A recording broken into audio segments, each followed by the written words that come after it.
This is Yamaha's V-Star 250. It's a 60-degree air-cooled V-twin aimed at new and returning riders, and it's been my assignment at Motorcyclist magazine for the past month. So, when Yamaha invited us to New Orleans, Louisiana to try one of their bikes, we thought it might be something in this vein. As it turns out, they had something a little bit different in mind.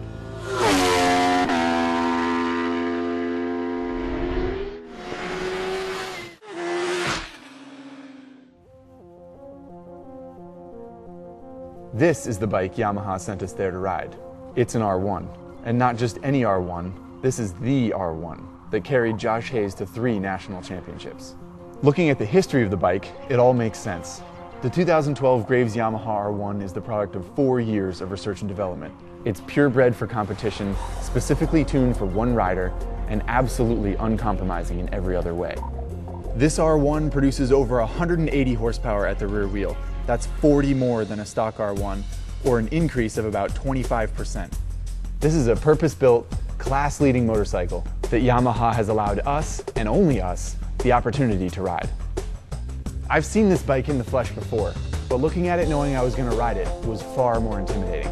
The R&D, fabrication hours, and dedication invested in this bike put it well beyond the price point of the average consumer. Any consumer, really. This is a super bike in every sense of the word.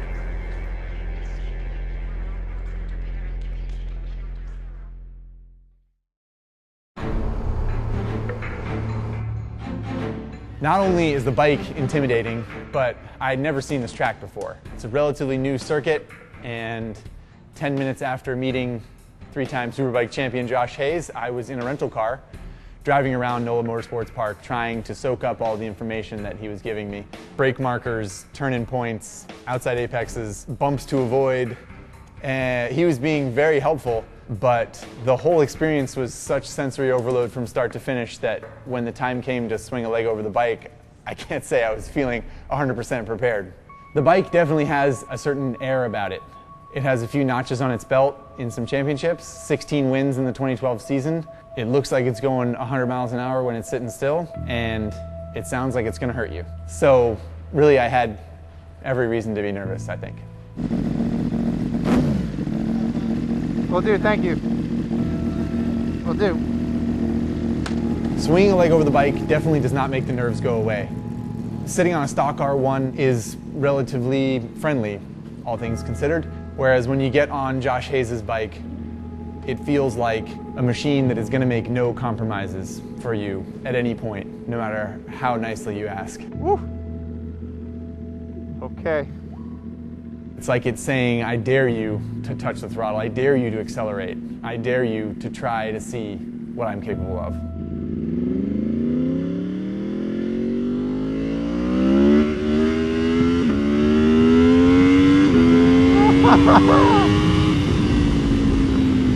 The first time I opened the throttle on that motorcycle, it was absolutely shocking. It was more power than I had ever felt come out of a motorcycle. The front wheel came off the ground what felt like immediately, and then it stayed off the ground when I shifted into second and into third, still in a wheelie, and then it was time to slow down for turn 1.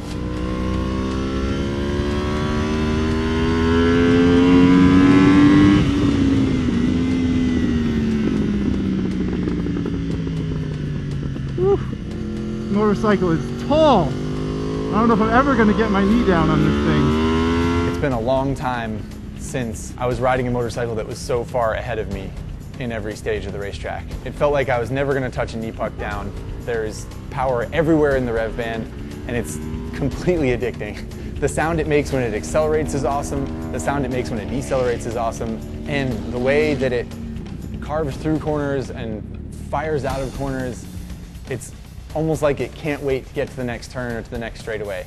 And it feels exactly like a bike that was designed for one of the best riders in the world.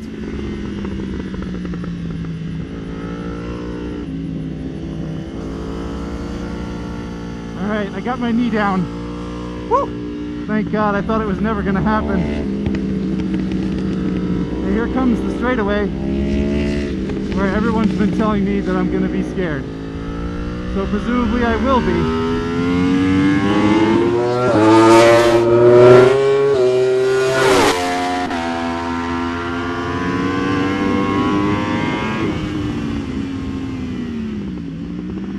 God, the brakes are so good. So good. So with Josh's pointers rattling around in my brain, I finally got my knee down. I finally started to gel with the bike a little bit. Felt like I was using it as it was meant to be used, and I felt like I could finally hold my head a little bit higher as I went into the pits and not be quite so embarrassed. I'm actually catching up to someone right now. No offense to that person, but I can't imagine someone going slow enough that I would be catching them. I really hope it's not Josh Hayes. I would feel really dumb if it was.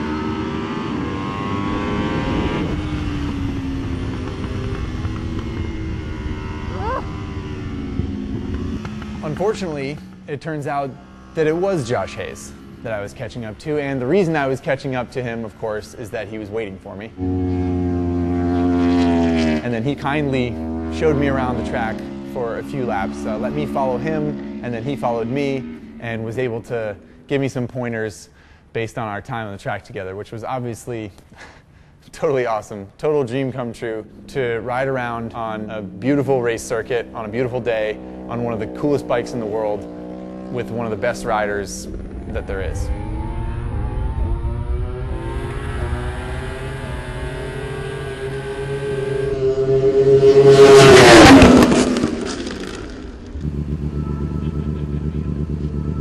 Riding motorcycles as much as I do and having raced as much as I have, there have only been a few times in my life where I have felt completely outclassed and humbled on a motorcycle, and this is probably right at the top of the list. I could tell how easy it was for him to go my speed and faster, and it was an incredibly humbling experience.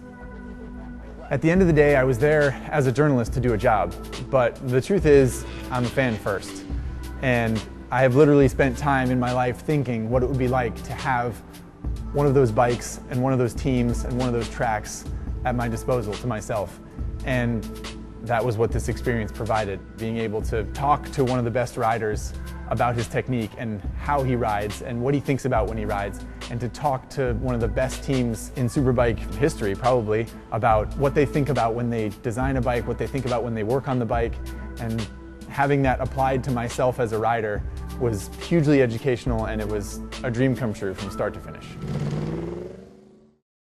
You know, I think it's really cool that Zach got to ride a factory superbike. It doesn't come around to a lot of people, kind of like my opportunity to ride a MotoGP bike, you know? Like, I can remember the feeling of, wow, I'm a professional motorcycle racer. It's how I make a living, and I may never get an opportunity to ride the highest technology of motorcycle racing out there, a MotoGP bike.